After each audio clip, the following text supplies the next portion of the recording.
Hello, welcome to this Creative Coach podcast, our second one.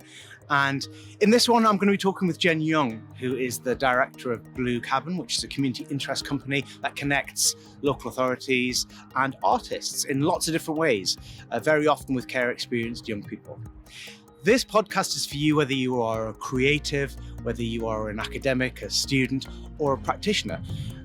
I'm doing most of my work with practitioners in UK children's services, so those who are teachers, social workers, OTs, mental health nurses, and that's my field, but you may work in different fields, and that's absolutely great. This is our space to think about the power of creativity, to think about our own practice, to think about how we work with other people, and in this particular episode, we're thinking about how the creative space can be shaped, what considerations go into making that, and how we can press on in our own practice. So I hope you find what Jen has to say really interesting. I certainly did, and that you'll join me at the end of that interview with some reflections about what we can do about it.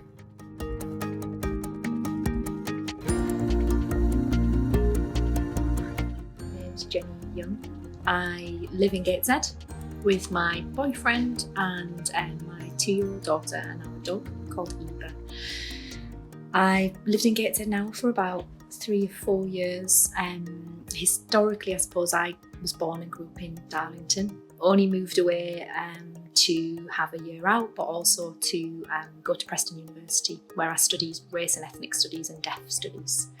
And then coming back to the Northeast. In all honesty, I didn't think I'd ever settle in the Northeast, but was lucky enough to get some work as a learning support assistant in a college in Darlington, supporting learners to access education in a variety of ways. So whether they were visually impaired or had learning needs, my role was to support them to access or help them or enable them to access their learning. And I think that was a real grounding piece of work for me, a job that I learned a massive amount on, and it was all about how I was able to support the opening up of an opportunity that they absolutely had a fundamental right to access. And it was about rethinking access pathways and supporting the teacher or tutor to rethink how they would be able to structure the lesson. So I learnt loads on there and moved from there into a job working for County Durham in what then was the beginnings of a virtual school for children in care, and it quickly became a virtual school, and my role was to support a number of children and young people with their education and also manage a team who were doing something similar, and always tried and wanted to support them to access creativity, because knew inherently the transformative effects of being involved in creative experiences. But that wasn't always something that was embedded or built into the local authority structure. So it was always additional funding we could access. And at that time, it's about 15 years ago now, we were able to access funding to connect children in care to different opportunities. And so connected to organisations like Baltic and Sage Gateshead, and was really interested in actually, I'm at that point working for a local authority, and the work that was happening with these organisations was fantastic, but it was often quite hard. And it made me wonder why. And I thought, I'd love to work in an arts organisation, but I'm not a musician, I'm not an artist, so they'll never employ me. And then there was a job as a manager that came up of a national programme called Sing Up. And Sage Gateshead had a strand of that. It was workforce development. So began working for Sing Up as a manager, and then was brought on board as something called a Beyond the Mainstream manager, and we delivered and supported national projects through Sing Up to support children who were classed as beyond the mainstream to access singing every day. Worked for Sage Gateshead after that, supporting their work with children in care, and then set up Bluecap in about 2014. Going now for about 3 years. We're still very young, and we are a small team of people. And Bluecap came as an idea which was around the fact that I'd had experience working for local authorities and also for arts organisations, the cultural sector. And I thought what I found really interesting was that it was actually quite challenging working in both sectors with the other sector. that when work was fantastic, it was amazing, and outcomes for children and young people and the adults in their lives could be wonderful, but the work wasn't always really easy. And so I wondered if I could, with a small group of wonderful people who were part of the Bluecap team, set up something which could help to broker those relationships. Be very much not an arts organisation and not a local authority purposefully, but say that actually by coming together, could we work in partnership to think of transformative, innovative processes and programmes which would enable positive outcomes to happen for children and young people in the care system. And that could be anything. So not to go in there with the answer, but to go in there with the process, I suppose, of coming together and having conversations. I think key to that is also that at the centre of everything we do, children and young people are at the heart and their voices are central. And whilst we absolutely believe that creativity has a unique part to play in that work, the forefront of everything we do is the relationships that children and young people in care can develop with others through creativity.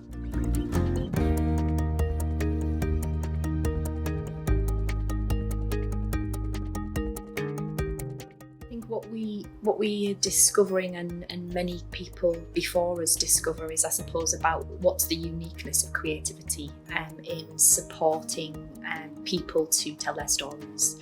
And I suppose the group that we purposefully target our work on, which is children and young people in care, are often part of a system whereby their stories aren't at the forefront of the system around them. The intention of those who work with them is absolutely about values, absolutely about bringing about best outcomes, but what can be lost is those stories, I suppose. And underpinning our work is something called social pedagogy, which I'm certainly not an expert on. We have experts that we work with, like Pat Petrie, like Helen Chambers, like Tur Johansson, but it's what I've learned is that social pedagogy is a really fantastic foundation to articulate the work we do, because it's about creativity enabling and supporting relationship building, and it's about creativity being part of an intentional process of being in an equal space with somebody else and saying we are learning something together, we're taking part in something together, we're doing it alongside one another, and we together will become more attuned to each other, we will know each other more, and we will be creating something at the same time. So I suppose what creativity does in that space is it becomes a safe framework for conversation. It enables there to be something that two people can work together on or do together. It can enable somebody to articulate themselves in a way that they might struggle to do verbally. And also it can really provide a sense of a wow factor of, wow, I'm actually doing this. I didn't ever think that would be possible. I have skills, I have qualities that I didn't imagine. And all of that can come through taking part in something creative with another person.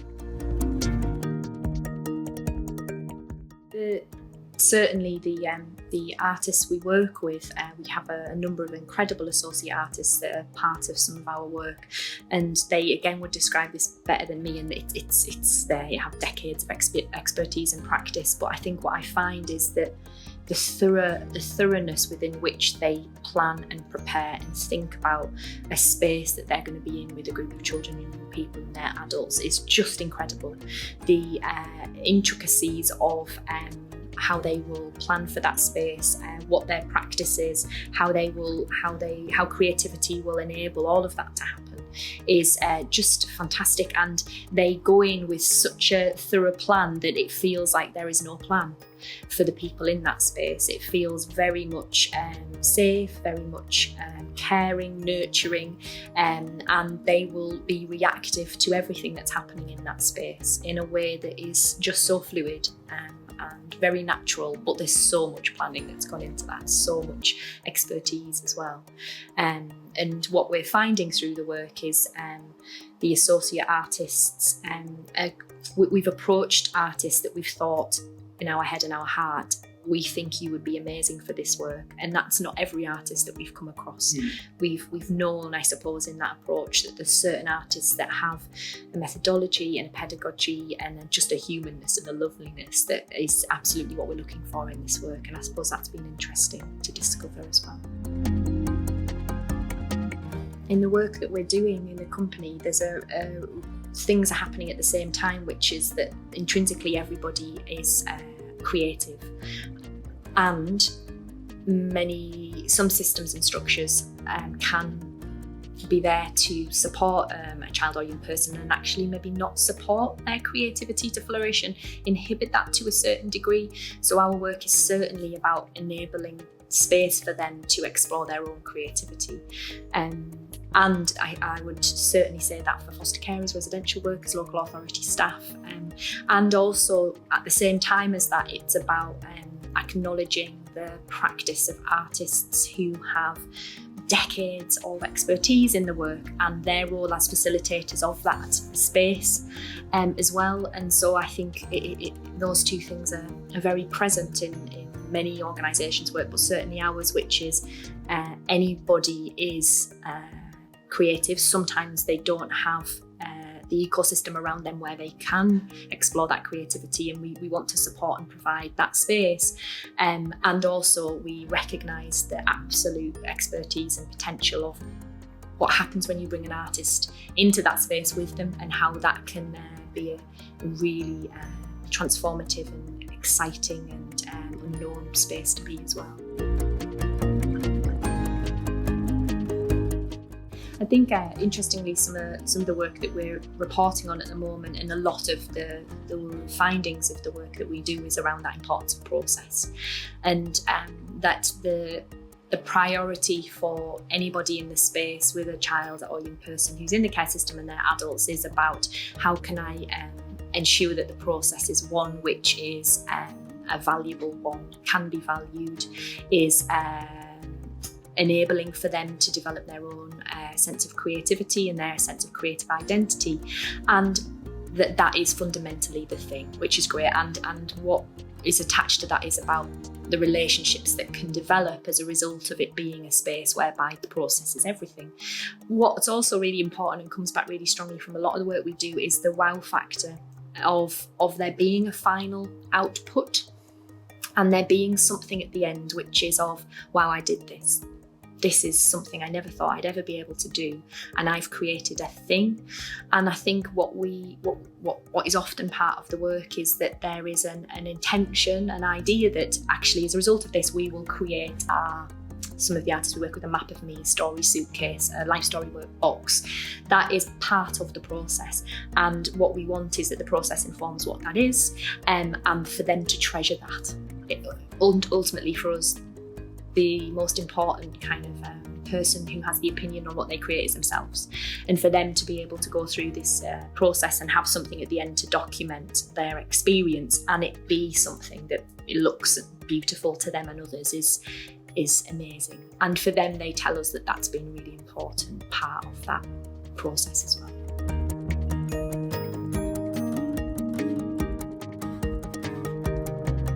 I suppose the one that's very present in my mind at the moment is the work we're doing with South Tyneside Council. We were brought on board by a wonderful person called Tony Joyce. He's the head of their ILAC service, so their Children in Care and Care Leaver service. And they had some money from the Department for Education, which was to support and transform outcomes for care leavers.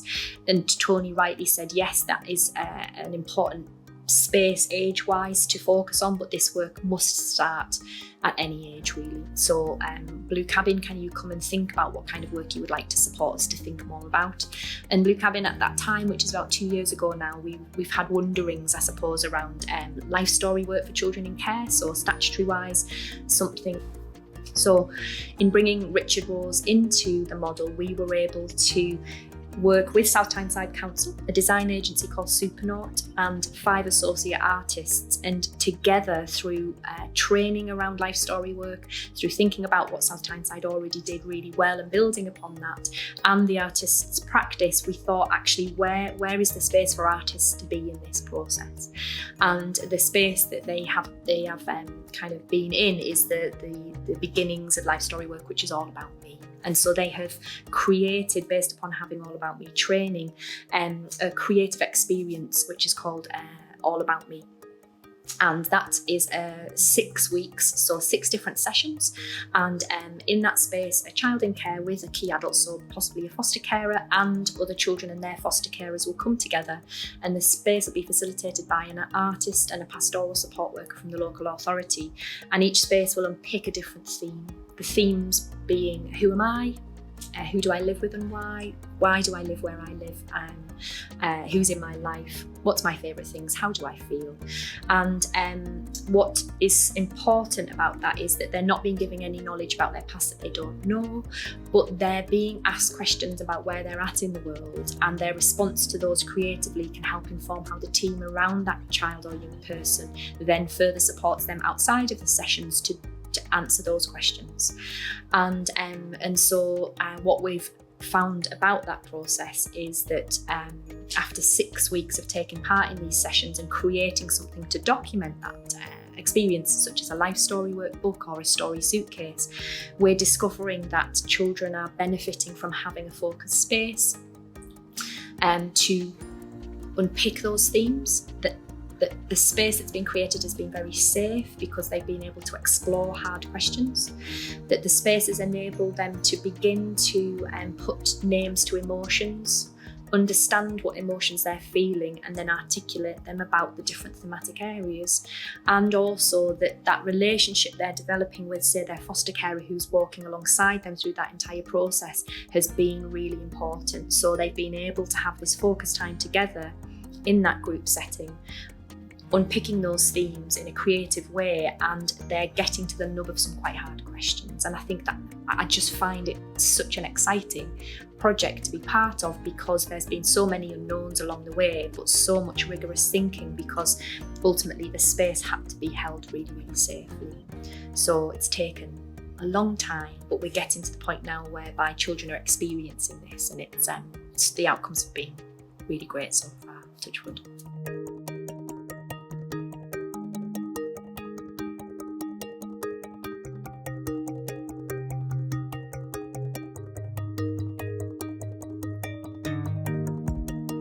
I suppose the challenges that we currently face, there are challenges operationally that we face in terms of long-term sustainable funding, because we're a really small company and core funding is something we're searching for. And I name that because what that will enable the company to do is have more space for the innovation, which is everything that the company is about, I suppose. So we're working hard to build that foundation for ourselves as a company, because what we very much need time to do is to spend more times with other local authorities to ask questions of how can we work together. Thank you for your time. Thank you so much, Jen, for that information and giving us a bit of a space to reflect. Where do we take this? We can certainly have a think about how we work with others, the skills and the experience that we bring to the creative process. Even if you aren't an artist or an educator, in your professional practice, there will be ways in which you can improvise. There'll be ways in which you can connect to others. There'll be ways in which you can be creative in as far as you don't get stuck in a rut. So have a think about some of the things we were talking about today. Apply it to yourself, connect to some reading, and I'll be really interested to hear some of your comments below about what you're doing in your own practice. See you next time.